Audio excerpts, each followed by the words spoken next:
What's good, Guardians? It's BBK Dragoon here with 7 tips for the Trials of Osiris to help you achieve the flawless Trials passage and get to the Lighthouse. Number 1. Communication is everything. Stick with your teammates. Always be within distance of a revive unless you have a well-coordinated strategy that dictates otherwise. Nothing is worse than seeing a teammate go down on the other side of the map and you're cut off. It's very easy for the other team to then deny the revive and collapse on you and your remaining teammate. So unless you have a really specific reason, try and be within a revive's distance of your teammate if possible.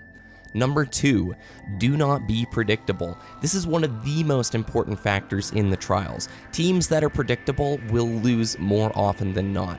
If you are going to the same spot off of the spawn every single time, a good team will pick up on this and they will adjust their strategy to counter.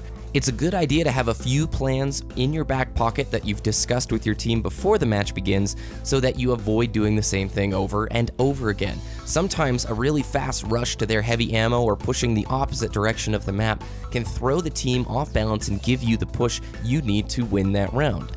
Number 3, make your plan before the round starts and stick to it.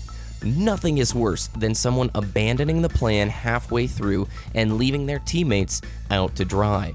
Let's say heavy ammo has spawned. We make the call to rush theirs and try and deny it. One teammate gets spooked after seeing 3 opponents looking at him, totally abandons the plan, and then is no longer there helping the other 2 teammates. That's an issue. I'm not saying that you shouldn't adapt. It's very important to be flexible and have the capability to adapt, but you need to clearly communicate that with your team. So make the plan before the round starts, try and stick to that plan, and if you choose to switch your strategy mid-round, make sure you easily and clearly communicate that with the other players in the game. Number 4, play to the side of the map you are on. This means whatever side you get is the side you're going to have for that entire game. So if you're inside or outside, your strategies will need to change. So let me give you an example. We spawn outside. We have a few options. We can rush to C, which is going directly right off the spawn, and really push them aggressively over their heavy ammo.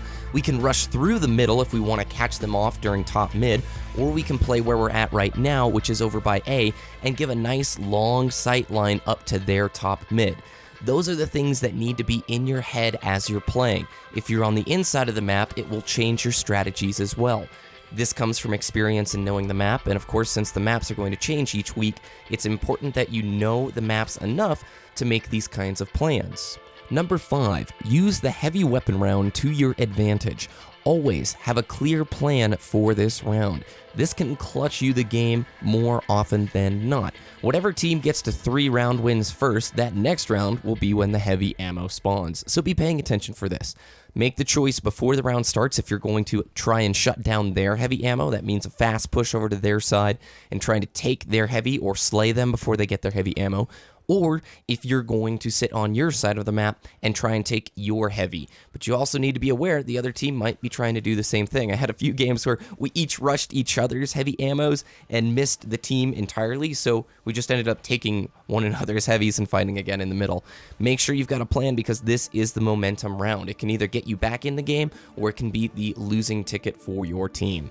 Number 6, use your supers wisely. You need to think about your supers and not let them go to waste. If I'm a self-res Sun Singer, I want to hold on to that radiance until my team has wiped or unless I know I can get value out of it. Nothing is worse than wasting your super in the trials. If you're a golden gun hunter, it might be a great idea to hold on to it until the heavy round. But look, they actually prepared for this and put down a Titan bubble when the heavy actually occurred. Holding on to a Titan bubble can be hugely beneficial if you let the timer go down. You have 2 minutes before a control point spawns in the middle of the map. Whoever captures the control point will win the game. Well, if you're a patient player and you want to play that strat, you've got a Titan with the bubble up, place that bubble on the control point and you have gotten yourself an easy round win. It's very important that you use these supers to their full potential. And there's a lot of different playstyles that you could do. I don't think there's a singular super that doesn't shine in Trials of Osiris, as long as you're willing to be creative and safe with that super. You also get free intel on your opponents before the match begins. Hit start, go to the roster, and inspect the enemy. You can see what weapons they're going to be using, as well as the subclasses that they have equipped. This is a good way to get an idea. Okay, they're all using snipers. We should definitely be careful if we're going to push the long A side. Number 7, be level 34 and have a 365 attack weapon. Iron Banner rules apply, and I cannot tell you the importance of this. You know, the difference between a level 33 and 34 is noticeable. It's not insane, obviously, but it is noticeable, and you want all the advantages that you can have.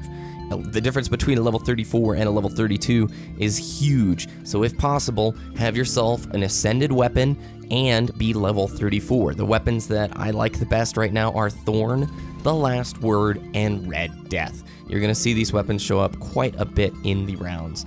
So that does it. There's a lot more that we could discuss. I think overall tip number 1, communication is everything, is the most important tip out of all 7 of these. If you can communicate clearly and coordinate with your team, you'll have a successful trials run.